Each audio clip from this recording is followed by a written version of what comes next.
तो हमने दो इम्पोर्टेंट आंसर कवर कर चुके हैं और बहुत सारा कंटेंट मनी के बारे में सीख चुके हैं। अब हम अगला क्वेश्चन कर रहे हैं, third question, and the name of that question is explain qualities of good money. एक अच्छे मनीज में क्या क्या क्वालिटीज होनी चाहिए।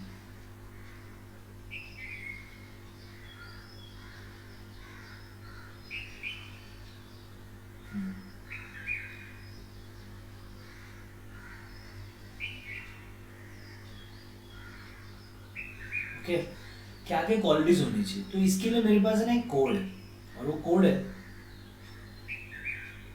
Add your pieces. ठीक है, अब मैं इसको एक्सप्लेन करते जाऊंगा, एड योर पीसीस को, और फिर बाद में हम एक साथ एज अ रिवीजन इसको लिख लेंगे। ठीक है, तो फिलहाल I am not writing anything on board, just pay attention. Okay, चलो, तो ऐसा है, एड योर पीसीस। तो सबसे पहला जो पॉइंट है, वन सेकेंड, तो सबसे पहला जो पॉइंट है that is a stand for acceptability. तो मनी में सबसे पहला क्या क्वालिटी होना चाहिए, तो that it must have general acceptability. General acceptability, it should be accepted by everyone. So जो कोई गवर्नमेंट ने ऐसा नोट इशू किया है, जैसे एक कंट्री है उसके अंदर 10 स्टेट्स है, तो 10 में से 8 स्टेट उसको एक्सेप्ट करते, बट दो स्टेट उसको एक्सेप्ट ही नहीं कर, तो बताओ क्या वो गुड मनी है। सोचो तुम वहां पे एज अ टूरिस्ट वहां पे घूमने गए, है ना, वहां पे पहले दिन तुमने मनी एक्सचेंज किया, एक स्टेट घूम ली, अब तुम दूसरे स्टेट में जा रहे हैं, तो गाइड तुमको बोल रहा है सर पहले आपको मनी दूसरा वापस एक्सचेंज करना पड़ेगा। मेरे भाई हमने कंट्री चेंज किया, तूने बताया भी नहीं। बोले सर कंट्री वही है, सिर्फ मनी अभी यहाँ पे दूसरा यूज होगा। तो हम क्या, हमारे दिमाग में क्या इंप्रेशन जाएगा, it is good quality of, I mean ये अच्छी बात है कि बुरी बात है, हमें तकलीफ होगी कि हमें कन्वीनियंस हो रहा है, तकलीफ हो रही है ना, तो जो तकलीफ देगा it's not a good quality ना। तो इसके लिए मनी में क्या अच्छी क्वालिटी रहनी चाहिए, it must have general acceptability. Kashmir से लेकर कन्याकुमारी तक हर जगह पे सेम नोट्स रहने चाहिए। क्या समझ में आया, दैट्स इट।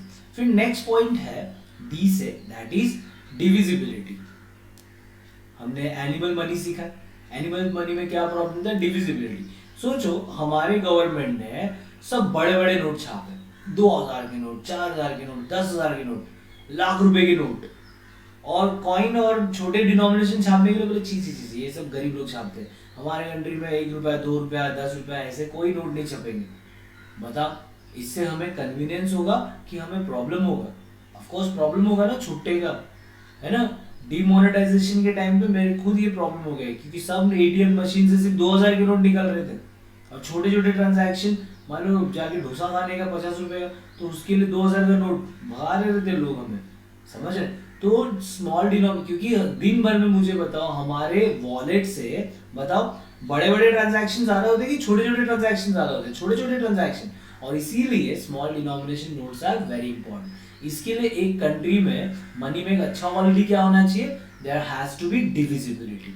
ठीक है, चल नेक्स्ट डी है ड्यूरेबिलिटी। सो जो नोट्स सब पनीर के या पनीर के ऊपर लिख के आने लगे, या चीज स्लाइस के ऊपर लिख के आने लगे, तो चलेगा क्या, नहीं, है ना। तो जैसे चीज स्लाइस के ऊपर लिखा 1000 रुपए, जेब में वाले पिघल गया, चलेगा ऐसा नहीं। सामने वाले क्या बोलेंगे, ये लो ये 100 रुपए चाट लो, ऐसा थोड़ी बोल सकते हैं। या झाड़ के पत्ते के ऊपर लिख के रखा है 1000 रुपए, थोड़े दिन के बाद क्या हो जाएगा, पत्ते सड़ जाएंगे और हमारा एसिड भी। इसके लिए मनी कैसा होना चाहिए, ड्यूरेबल। फिर एक पॉइंट है यू से यूनिफॉर्मिटी। अब यूनिफॉर्मिटी के लिए मेरे पास अच्छा एग्जांपल है, देखो मैं बोर्ड में बताया। अब देखो फॉर एग्जांपल ये क्या है, कंट्री, ठीक है, मान लो, अच्छा चलो जान लो, हाँ चलो कंट्री, कंट्री में फॉर एग्जांपल मान लो ये अभी फॉर एग्जांपल ये अपना कंट्री, अब मुझे नक्शा बनाने नहीं आता ना, इसके लिए यही समझो हमारा कंट्री है, please I am so sorry for it. तो मान लो कि ये है महाराष्ट्र, महाराष्ट्र में ना रेक्टेंगल नोट्स है, या मान लो स्क्वायर में नोट्स है। फिर आया पंजाब, पंजाब में ना ट्राइंगल की शेप में नोट्स है। फिर आया कोलकाता, कोलकाता में ऐसे छोटे छोटे रसगुल्ला टाइप नोट्स है। फिर साउथ में तो नोट गोल है, बीच में होल है, मेदू वड़ा जैसे नोट है। मुझे बताओ, बच्चे लोगों के लिए तो बहुत अच्छा होगा, हर बच्चे का हॉबी रहेगा कलेक्शन ऑफ नोट्स। लेकिन मुझे बताओ, क्या ये हमें कन्वीनियंस प्रोवाइड करेगा या प्रॉब्लम क्रिएट करेगा? प्रॉब्लम क्यों? क्योंकि no state is self sufficient. तो जब भी अब ट्रांजैक्शन होगा बिटवीन टू स्टेट्स, तो साउथ वाले ये स्क्वायर नोट्स एक्सेप्ट नहीं करेंगे और हम लोग ये मेदुड़ा नोट एक्सेप्ट नहीं करेंगे, राइट? तो प्रॉब्लम होगा। या जब भी हम यहाँ से घूमने के लिए यहाँ पे जाएंगे तो नोट कन्वर्ट करो। फिर मालूम है इसका सोल्यूशन क्या रहेगा? हर स्टेट के बीच में एक्सचेंज रेट रहेगा कि वन क्या circle note is equal to 3 triangle notes. ऐसा 28 स्टेट्स का अलग अलग एक्सचेंज रेट रहेगा। तो बताओ, ये हमारे प्रॉब्लम्स को बढ़ा रहा है कम कर रहा है? कॉस्ट बढ़ा रहा है। इसीलिए इसका सोल्यूशन क्या है? पूरे कंट्री में यूनिफॉर्म नोट्स होने चाहिए। यूनिफॉर्म मतलब तो कोई बुक में इसको होमोजीनियस भी लिखते हैं। होमोजीनियस नोट, होमोजीनियस मतलब क्या होता है? सेम एंड सिमिलर, मतलब एक जैसे, आइडेंटिकल को बोलते हैं होमोजीनियस। ठीक है, चलिए मैं आपको स्पेलिंग अच्छे से लिख के यहाँ पे बता दूं कैसे नोट्स होने चाहिए।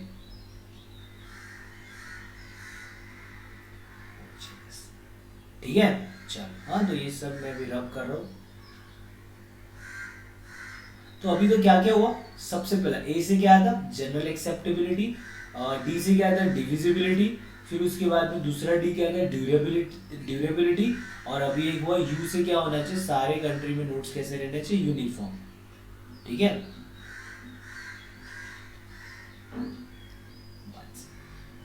आर से होता है रिकॉग्निजिबिलिटी। आर से क्या है?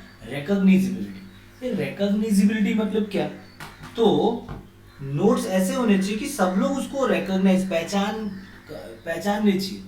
अब देखो, इतना रिकॉग्नाइजेबल रहना चाहिए कि एक अंधा भी रिकॉग्नाइज कर सके। तुमने देखा है कभी नोट, अंधे लोग भी नोट कैसे रीड करते हैं? क्यों मालूम है? क्योंकि गवर्नमेंट ये डेलिबरेटली कर रहा है। हर गवर्नमेंट हर डिनोमिनेशन के नोट का साइज अलग रखता है। देखो, सबके साइज अलग रहेंगे, तो साइज की वजह से एक अंधा भी देख सकता है, हाँ ये 10 रुपए है, ये 20 रुपए, ये 50 रुपए, ये 100 रुपए, ये 2000 रुपए। समझ रहे हैं? ओके। दूसरा, अच्छा, जो देख सकते हैं उनको इसका फायदा है क्या? है। उनके लिए क्या किया वो लोग ने? उसके कलर्स अलग अलग रखे। अब कलर अलग होने की वजह से और सुविधा हो जाती। सोचो कि हर एक नोट ऐसा सेम रहता। देखो वीडियो में मान ले कि ये नोट है, ओके, ये इस नोट का कलर सेम, इसके ऊपर का उसके ऊपर का सब डिजाइन है, सब सेम सेम। किसी नोट के ऊपर 10 रुपए, किसी नोट के ऊपर 100 रुपए, किसी नोट के ऊपर 1000 रुपए, किसी नोट के ऊपर 10,000 रुपए। तो बताओ कितना प्रॉब्लम रहेगा। आज पता है नोट हम धड़ धड़ धड़ धड़ ऐसे गिनते हैं, बैंक में 2 लोग और कैसा कैसा गिनते हैं, इतना फास्ट क्यों गिन पाते? क्योंकि उनको मालूम है 100 रुपए की गड्डी में सिर्फ 100 रुपए के नोट ही रहेंगे। अगर कोई दूसरा नोट आएगा तो उसका कलर चेंज रहेगा या उसका डिजाइन चेंज होगा तो पता चल जाएगा तुरंत। समझ रहे हैं? तो कितनी सुविधा हो जाती है सेम। और मालूम है एक दूसरा प्रॉब्लम, आज हम देखते भी नहीं है, सिर्फ कलर से हमको पता चलता है कि 50 की नोट है या ये 100 की नोट है। समझ रहे हो? कलर अलग होने का ये फायदा है। इसके लिए नोट्स कैसे रहने चाहिए, एक मनी का एक क्वालिटी कैसे रहना चाहिए? It should B recognisable. क्या समझा? फिर पी से आता है पोर्टेबल। पोर्टेबल क्या है? तो obviously it should be easy to transport from one place to another. So जो नोट इतने बड़े साइज के रहते हैं, न्यूज़पेपर के साइज के, कैसे कैरी करते? हाँ, ऐसा राउंड घुमा के बच्चे लोग ऐसा कॉलेज जाते रहते, खेलते रहते, है ना? तो बेसिकली नोट्स इसीलिए देखो एकदम कॉम्पैक्ट साइज में रहता है, जिसको हम फोल्ड करके वॉलेट में रख सकते हैं, जेब में रख सकते हैं, लेके घूम सकते हैं। साइज में हल्के रहते और सॉरी वजन में हल्के रहते, वेट में हल्के रहते और साइज में कॉम्पैक्ट रहते। तो इससे क्या होता है? It can be easily transfer from one place to another. Okay. फिर नेक्स्ट सी क्या है? तो सी से आता है डिफिकल्ट टू काउंटरफिट। ये वर्ड शायद पहली बार सुना रहे हैं, तो देख लेते हैं हम लोग क्या है वो, कैसा था वो? Difficult to counterfeit. इसका मतलब it should be difficult to recreate it. समझ रहे हैं? जैसे मान लो कि नोट है सिंपल, मान लो व्हाइट कलर, उसके ऊपर सिर्फ लिखा हुआ है यहाँ पे वो 70 में थे और बाजू में सिर्फ 100 रुपए। सोचो इतना इजी रहता तो ना तुम पढ़ते ना मैं काम करता। सिर्फ क्या चाहिए हमको, कंप्यूटर, प्रिंटर, पेपर।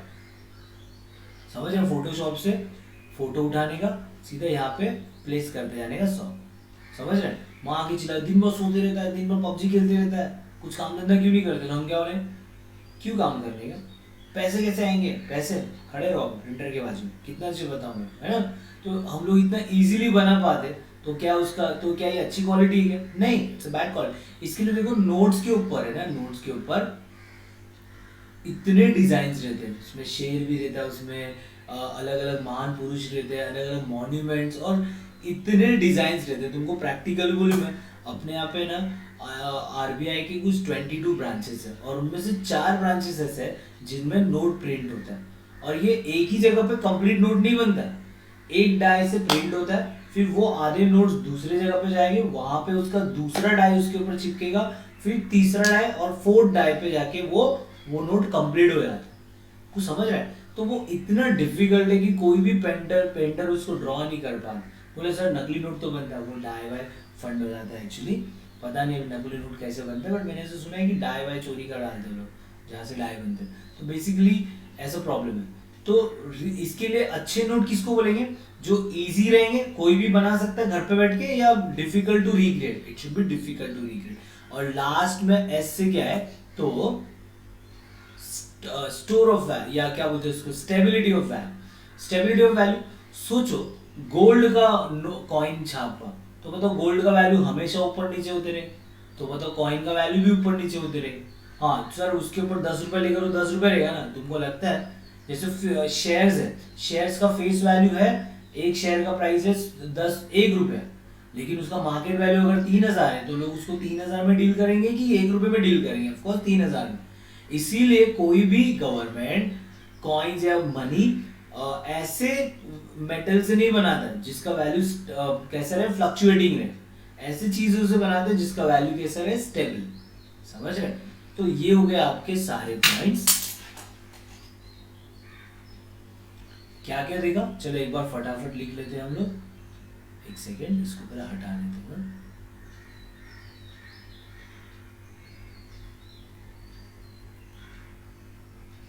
तो हमने क्वालिटीज ऑफ गुड मनी, और एक्चुअली हमने थोड़ा ज़्यादा पढ़ लिया, इतना तुम्हारे टेक्स्ट बुक में भी नहीं है इतने सारे पॉइंट। ओके, तो सबसे पहला जो पॉइंट है वो क्या था, ए से क्या था,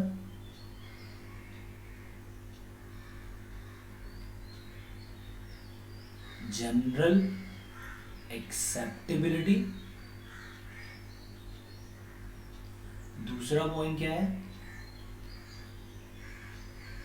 ड्यूरेबिलिटी। तीसरा पॉइंट क्या सीखा है डी से, डिविजिबिलिटी। फिर फोर्थ पॉइंट क्या देखे हमने, यूनिफॉर्मिटी। और शायद कोई बुक में इसको क्या लिखा रहेगा, होमोजेनिटी, दोनों का मतलब सेम। फिफ्थ हमने क्या देखा फीचर, आर से रिकॉग्निजिबिलिटी या रिकॉग्निजेबल।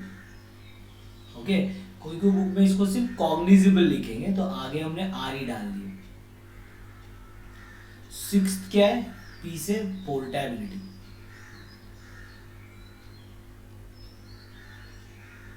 सेवेंथ है डिफिकल्ट टू काउंटरफिट। और लास्ट है, यहाँ पे लिखता हूँ साइड में, ओह क्या हो गया, 8 पॉइंट क्या है, स्टेबिलिटी ऑफ वैल्यू या स्टेबिलिटी चाहिए। ठीक है, तो लेट अस सी पीडीएफ में क्या दिया। देखो क्वालिटीज ऑफ गुड मनी, तो उन्होंने आई गेस 5 ही दिए, जनरल एक्सेप्टेबिलिटी, डिविजिबिलिटी, ड्यूरेबिलिटी। ये देखो कॉग्निजिबल है ना, उसके आगे हमने आर डाल दिया, तो इजी हो गया ना अंडरस्टैंड के लिए, रिकॉग्निजेबल और पोर्टेबिलिटी। आई गेस नीचे दिया, ये देखते हो नहीं दिया कंटिंजेंट फंक्शन से, पेज ही खत्म हो गया। 11 और ये तुम्हारा है 12। चल, तो हमारे 3 आंसर्स हो चुके हैं। तो ये 3 आंसर होने के बाद I can give you guarantee कि अब इसमें कुछ बचा ही नहीं है। हाँ, हम चेक कर लेते हैं, सर हो रहे नहीं क्वेश्चन एक्स्ट्रा, बट वो सारे हमने कर चुके रहेंगे अब। तो देखो, let's start with your chapter. तो सबसे पहला इंट्रोडक्शन में रहेगा, उसके बाद में क्वेश्चन क्या है, प्रॉब्लम्स इन बार्टर सिस्टम। देखो ऑलमोस्ट सब कर दिया सिखाते होती है हम। सबसे पहला प्रॉब्लम क्या, problem of double coincidence of bond. आपको पता है what is double coincidence of medium of exchange के टाइम पे बताया। फिर उसके बाद में lack of common measure of value, measure of value के टाइम पे है ना, अगर मनी नहीं था तो इसको मेजर कैसे करेंगे हर कमोडिटी को। फिर उसके बाद में problem of storage of good, indivisibility, animal money का टाइम एक्सप्लेन किया था, and deferred payment, future payment. तो यही सारी चीजें। फिर हमने डेफिनेशन देखा था। अच्छा, क्राउथर का डेफिनेशन मैंने नहीं बताया तुम्हें, क्योंकि क्राउथर का डेफिनेशन कॉन्सेप्ट समझने के बाद इजी हो जाता है, but exam point of view से इसका डेफिनेशन लिखना बहुत जरूरी है। क्राउथर का डेफिनेशन क्या है, money is anything which is generally accepted as means of exchange, मतलब मीडियम ऑफ एक्सचेंज। पता है क्या होता है, at the same time act as a measure and store of value. ठीक है, और लास्ट में सेकंड बड़ा इजी डेफिनेशन प्रोफेसर वॉकर का, money is what money does. Answers में एक भी डेफिनेशन याद रहेगा तो भी मोर देन इनफ है, आई मीन इनफ है। 2 रहेगा तो काफी अच्छा है। एक लिखोगे तो हर आंसर की स्टार्टिंग में अगर मनी का कोई भी क्वेश्चन आता है तो you should always start with according to professor Walker money is what money does, और फिर उस आंसर को स्टार्ट करो। और फिर उसके बाद हमने क्या लिखा, इवोल्यूशन ऑफ मनी, कैसे इवॉल्व हुआ धीरे धीरे, animal money, commodity money, metallic, paper money, credit money, plastic money, electronic money, और ये आंसर हमने कर लिया। फिर क्वालिटीज ऑफ मनी भी कर लिया, और लास्ट में functions of money, and that is what the end of this chapter. But एक छोटा सा कॉन्सेप्ट बचा है, that is concept of black money. अब ये ब्लैक मनी का क्या कॉन्सेप्ट है, देखो। हाँ, ब्लैक मनी मतलब क्या, काला धन।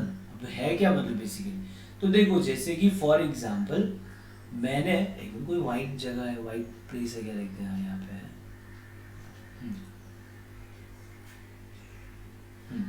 जैसे कि फॉर एग्जांपल मान लो कि अभी इंडिया में एक एग्जांपल के तौर पे बताता हूँ। मान लो कि कोई बंदे ने क्या किया, साल का 20 लाख रुपीस अर्न किया, चोरी करके नहीं किया, उसने एक्चुअली मेहनत करके 20 लाख रुपीस कमाया। अगर ये सारा इनकम वो गवर्नमेंट को बताता तो इसके ऊपर उसको टैक्स देना पड़ेगा, इनकम टैक्स। और मान लो कि इसके ऊपर का 10%, कितना हो गया, 20 लाख का 10% इज 2 लाख, तो 2 लाख रुपीस उसको गवर्नमेंट को एज अ टैक्स देना पड़ेगा। अब उससे लग रहा है भाई मैंने मेहनत किया इतना, हाँ गवर्नमेंट को 2 लाख रुपए क्यों दूं। इसीलिए उसने क्या किया मालूम है, उसने गवर्नमेंट को बताया ही नहीं कि मेरा इनकम 2 लाख है। समझ रहे, उसने वो पैसे चेक से भी नहीं लिया, तो कहीं पे रिकॉर्ड भी नहीं हो गया कि इसको इतना पैसा मिला, वो कैश से पैसे ले रहे। सबसे इनकम कैसे अपने कस्टमर से या अपने बॉस से कैसे पैसे ले रहे हैं, वो कैश में पैसे, तो कहीं पे रिकॉर्ड ही नहीं हुआ। और नाम के लिए उसने बताया कितना, मेरा इनकम वो इज ओनली 10,000 साल का, और इसके ऊपर मान लो गवर्नमेंट बोलता है इतना कम इनकम है तो टैक्स आपको माफ। कुछ समझ रहे, तो बताओ उसने ये जो 10,000 शो किया, ओके, लेकिन 19,90,000 ये जो शो किया वो व्हाइट मनी, और जो शो नहीं हुआ वो क्या है, ब्लैक मनी। क्या समझ में आया अच्छे से। तो देखो यहाँ पे लिखा है concept, what is black money. तो black money which is received in cash but no accounted, but not accounted for, and not on which tax is paid to the government. The black money is tax evaded money. Tax evade मतलब चोरी करना, तो ऐसा पैसा जिसके ऊपर का tax money क्या किया है, लोगों ने अवॉइड किया भरना, चोरी किया। It can be earn through both legal and illegal way, है ना। ये तो ये बंदे ने ईमानदारी से कहा लेकिन कमाया, लेकिन मान लो कोई बंदा स्मगलिंग करता है, चोरी करता है, मर्डर करता है, तो वो कैसे बताएगा गवर्नमेंट को, रिकॉर्ड लिखेगा कि इनकम अर्न थ्रू मर्डर। समझ रहे, तो वो तो बता ही नहीं सकता, तो वो भी पैसा क्या हो गया, गवर्नमेंट के गवर्नमेंट से वो गवर्नमेंट की नजर में नहीं आया, इसके लिए उसको क्या बोले, ब्लैक मनी।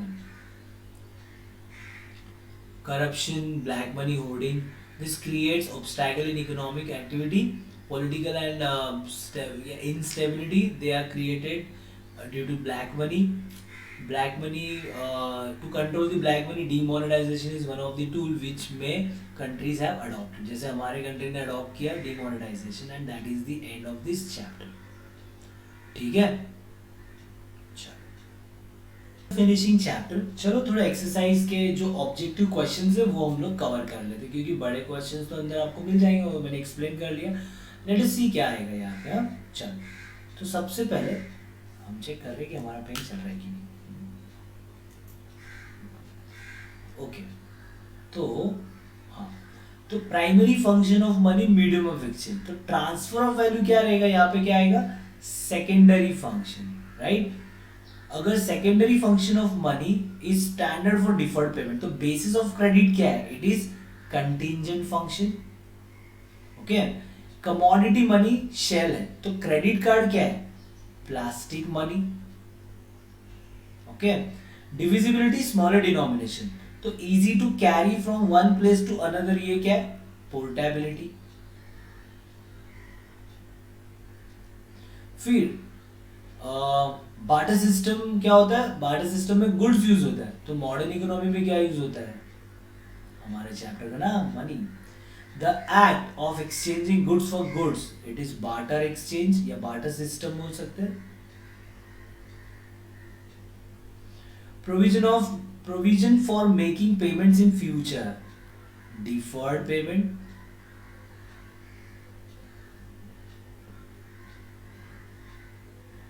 है ना, system that makes use of currency for facilitating payment. ऐसा कौन सा सिस्टम है जो करेंसी को बनाता है, दैट इज सेंट्रल बैंक.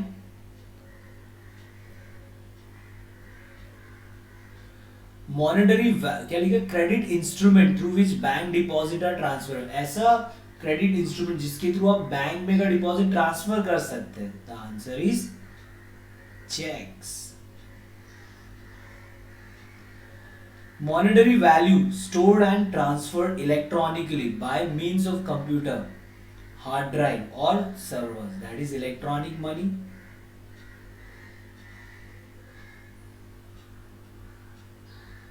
है ना. चल आगे बढ़े. Choose the correct option. Okay, arrange the arrange in order of evolution of money. तो सबसे पहला क्या आएगा, एनिमल मनी. फिर क्या आया, कमोडिटी मनी. फिर क्या आया, मेटेलिक मनी. और फिर क्या आया, मेटेलिक कॉइन्स. ये चार. तो कैसे रहेगा, B D A C. B D A C किधर है, आंसर इज 2. ठीक है. Arrange in order of evolution of money. फिर से अब इनमें से credit money, electronic money, paper money, plastic money. तो आइए सबसे पहला क्या आया, पेपर मनी इनमें से. दूसरा क्या आया, क्रेडिट मनी. फिर क्या आया, प्लास्टिक मनी. और लास्ट में क्या आया, इलेक्ट्रॉनिक मनी. हाँ, तो क्या ऑर्डर रहेगा, B D A C. B D A C किधर है, फर्स्ट में. ठीक है, चल बढ़े आगे.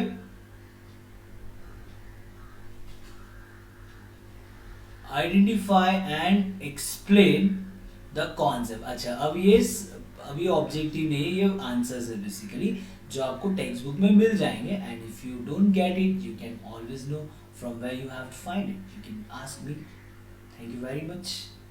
This is the end of our chapter 1. I hope you understood it very well, and I want you to attend that revision lecture before your exam on Zoom live. तो हम तब मिलेंगे. Thank you very much.